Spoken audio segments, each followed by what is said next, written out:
Hello दोस्तों। तो इस वीडियो में हम लोग जानने वाले हैं आकारांत पुल्लिंग बालक शब्द के बारे में। संस्कृत ग्रामर के अंतर्गत ये टॉपिक जो होता है जिसमें क्या होता है कि बालक का रूप होता है या मुनि का रूप होता है या फल का रूप होता है या किसी भी शब्द का रूप होता है, वो बोर्ड परीक्षाओं में पूछ लेता है। और कैसे पूछता है मैं इस वीडियो में बताऊंगा आपको कि प्रश्न किस टाइप से पूछेगा, तो आपको प्रश्न का उत्तर किस रूप में देना है। तो सबसे पहले हम लोग देखिए आकारांत इसको कहा जाता है, ठीक है। और ये पुल्लिंग शब्द होता है जिसका नाम क्या है, बालक। तो बालक शब्द का जो क्रेज़ है, यानी कि इसका पूछना का तरीका है, बहुत ज़्यादा बार पूछा है। तो यहाँ पे देखिए ये होता है विभक्ति। इसमें होता है प्रथमा द्वितीय तृतीय चतुर्थ पंचमी षष्ठी सप्तमी और संबोधन। और यहाँ पे होता है वचन। वचन कितने होते हैं, एक वचन द्विवचन बहुवचन संस्कृत में। तो यहाँ पे प्रथमा विभक्ति में होता है एक वचन में बालक का रूप बालका, बालकौ बालका, बालकम बालकौ बालकान, बालकेन बालकाभ्याम बालकई, बालकाय बालकाभ्याम बालकेभ्य। उसके बाद होता है पंचमी में एक वचन बालकात बालकाभ्याम बालकेभ्य, बालकस्य बालकयो बालकानाम, और बालके बालकयो बालकेषु, हे बालक हे बालको हे बालका। तो ये तरह हमारा बालक का रूप। तो यहाँ पे देखिए प्रश्न कैसे पूछता है परीक्षाओं में। कोई भी क्लास हो, कक्षा 8 कक्षा 9वीं या कक्षा 10वीं या किसी भी कक्षा में, प्रश्न पूछने का इसका तरीका कैसे है एग्ज़ाम में। जैसे पूछ देगा आपको बालक का चतुर्थी में एक वचन बताएं। तो यहाँ पे हम देखिए, अगर याद रहेगा हमको, तो यहाँ पे हम लोग देखिए चतुर्थी देखेंगे। चतुर्थी का एक वचन, चतुर्थी के एक वचन में बालकाय होता है। तो हमारा आंसर क्या हो जाएगा, यानी कि उत्तर क्या हो जाएगा, बालकाय। जैसे मान लीजिए आपको पूछ दिया कि बालक शब्द का तृतीया में बहुवचन क्या होगा। तो सबसे पहले हम विभक्ति देखेंगे। तृतीया यहाँ पे है और तृतीया के बहुवचन देखिए यहाँ पे है।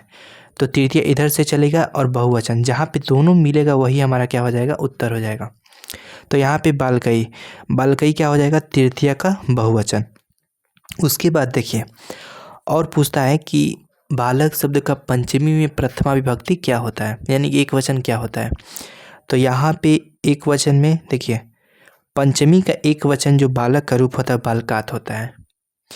तो इस प्रकार से जो प्रश्न होता है वो कहाँ पर पूछा जाता है, परीक्षाओं में पूछा जाता है। तो ये तो हम लोग बालक का रूप हुआ। आप लोग ऐसे ही देखिए सप्तमी का द्विवचन निकाल सकते हैं। ये आपसे पूछ दिया कि बालक शब्द का द्वितीय में द्विवचन क्या होगा, तो द्वितीय और द्विवचन बालकौ होगा। तो इस प्रकार आप यहाँ पर क्या कर सकते हैं, देख सकते हैं, ठीक है।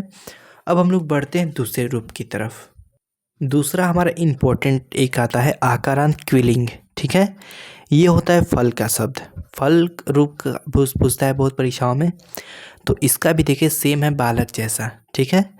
तो देखिए प्रथमा द्वितीय तृतीय चतुर्थ पंचमी और षष्ठी सप्तमी और संबोधन।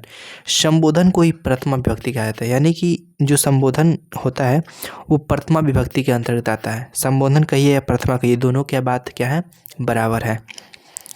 तो यहाँ पे देखिए अगर आपसे फल, इसका रूप होता है फलम फले फलानी, फलम फले फलानी, फिर फलेन फलभ्याम फलई, फलाय फलभ्याम फलेभ्य, फलात् फलभ्याम फलेभ्य, फलस्य फलयो फलानाम, फले फलयो फलेषु, हे फल हे फले हे फलानी। इसका रूप होता है। अगर आपसे पूछ दिया कि फल का संबोधन में बहुवचन क्या होता है, तो देखिए संबोधन के बहुवचन में क्या होगा, हे फलानी, ठीक है। उसके बाद पूछ दिया आपसे रूप कि फल शब्द का चतुर्थी में बहुवचन क्या होगा, तो चतुर्थी, यहाँ पे बहुवचन क्या हो जाएगा, फलेभ्य। उसके बाद पूछ दिया आपसे कि फल शब्द का प्रथमा में द्विवचन क्या होगा, तो फले होगा। तो इस प्रकार आप इसको क्या कर लीजिए, अच्छे से याद कर लीजिए। दूसरा महत्वपूर्ण क्या है, फल शब्द कौन सा है, उसका रूप ये फल। उसके बाद देखिए एक मैं आपको थोड़ा थोड़ा ट्रिक भी बताता चलूँगा जो इम्पोर्टेंट होता है। जैसे कभी कभी बोर्ड परीक्षाओं में या किसी भी एग्ज़ाम में, जैसे कक्षा 8वीं 9वीं या 7वीं किसी भी कक्षा में पूछ देता है कि माता माँ और पिता माँ में कौन सा प्रत्यय होता है? तो यहाँ पे डामा प्रत्यय होता है। डामा कैसे होगा? देखिए इनके लास्ट में क्या बच रहा है? शेष माँ, यहाँ पर म शेष बच रहा है तो डामा प्रत्यय हो जाएगा। उसके बाद नारी में कौन सा प्रत्यय होता है? तो डीन प्रत्यय होता है। फिर उसके बाद पूछ देता है कि सूर्य में कौन सा प्रत्यय होता है? तो चाँप प्रत्यय होता है। तो फल के रूप के साथ साथ आप कुछ ट्रिक भी क्या कर लीजिए, याद कर लीजिए। अब बढ़ते हैं अगले शब्द रूप की तरफ। अगला शब्द रूप है मातृ। मातृ भी क्या है? इम्पोर्टेंट है, जिसको हिंदी में माता कहा जाता है, यानी कि मातृ शब्द। तो मातृ शब्द में देखिए कौन कौन सा इंपॉर्टेंट है, मैंने रेकरिंग किया है। यहाँ पर माता पूछता है, मातृ पूछता है, मात्रा पूछता है, मातृ। तो ये 4 ज़्यादा पूछता है और बाकी आप लोग अच्छे से क्या करें, इसको याद कर लीजिए। माता, मात्रो, मात्रा, मातम, मात्रम, मात्रो, मातृ, मात्रा, मात्राभ्याम, मातृभि, मात्रे, मात्राभ्याम, मातृभ्य, मातु, मात्राभ्याम, मातृभ्य, मातुः, मात्रो, मात्राणाम, मातृ, मात्रो, मातृसु, हे माता, हे मात्रो, हे मात्रा। इसका क्या है? माता का रूप है। तो अगला मैं रूप आपको बताता हूँ कौन सा इंपॉर्टेंट है। अगला इंपॉर्टेंट रूप है हम लोग का इकारांत पुल्लिंग, मुनि शब्द। तो मुनि शब्द भी क्या है? बहुत ही इम्पोर्टेंट है। जैसे मुनि में पूछ देता है कि मुनि शब्द का चतुर्थी में एक वचन बताएं, तो मुनिया हो जाएगा।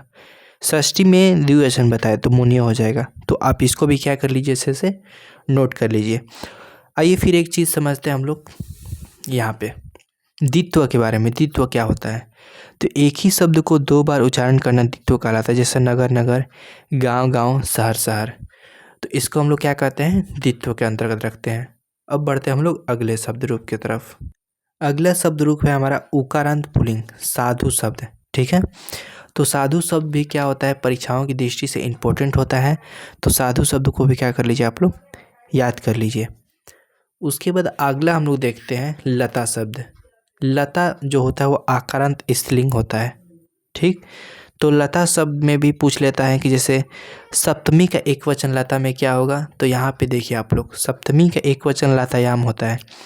तो इस प्रकार से आप लोग इस रूप को भी क्या कर लीजिए, नोट डाउन कर लीजिए अच्छे से और इसको लिख कर याद कर लीजिए। आइए कुछ और शब्दों के बारे में समझते हैं। देखिए यहाँ पे होते हैं पद। पद किसे कहते हैं? तो विभक्ति सहित शब्द को क्या कहते हैं? पद। जैसे रामा, रामों में यहाँ पे क्या है? विभक्ति है, तो ये क्या हो गया? एक पद हो गया। उसके बाद प्रतिपादिक, तो धातु विहीन सार्थक शब्दों की मूल प्रकृति को प्रतिपादिक कहते हैं। जैसे धातु भिन्न, यानी धातु से क्या हो? भिन्न हो। जैसे में देव, लता, फल इत्यादि सब क्या है? प्रतिपादिक शब्द है। अब आते हैं हम लोग अगले टॉपिक की तरफ। अगला हम लोग का टॉपिक आता है इकारांत स्त्रीलिंग नदी शब्द। तो नदी शब्द भी क्या होता है? इंपॉर्टेंट होता है। तो इसको भी आप लोग अच्छे से क्या कर लीजिए, नोट डाउन कर लीजिए और इसको आप लोग याद कर लीजिएगा। उसके बाद अगला है सत्री प्रत्यांत। सत्री प्रत्यांत शब्द जिसको धावत, जिसको दौड़ता हुआ शब्द पुल्लिंग होता है, इसका भी रूप क्या होता है? इम्पोर्टेंट होता है। तो इसको भी आप लोग लिख कर क्या कर लीजिए, नोट डाउन कर लीजिए। और मैंने वीडियो को शुरू में ही बता दिया था कि प्रश्न किस प्रकार से पूछता है। आइए एक शब्द और समझते हैं यहाँ पे, विभक्ति। विभक्ति किसे कहते हैं? तो धातुओं के अंत में जुड़ने वाले ती, त, अंत्य आदि तथा प्रतिपादिक के अंत में जुड़ने वाले शु और जस आदि विभक्तियाँ हैं। ठीक है, तो इस वीडियो में इतना ही। आई होप आपको समझ में आया होगा। तो आपको किसी भी टॉपिक पे वीडियो चाहिए तो हमारे कमेंट बॉक्स में नीचे कमेंट कीजिए। इस वीडियो में इतना ही, धन्यवाद। मिलते हैं अगले वीडियो में अगले टॉपिक के साथ।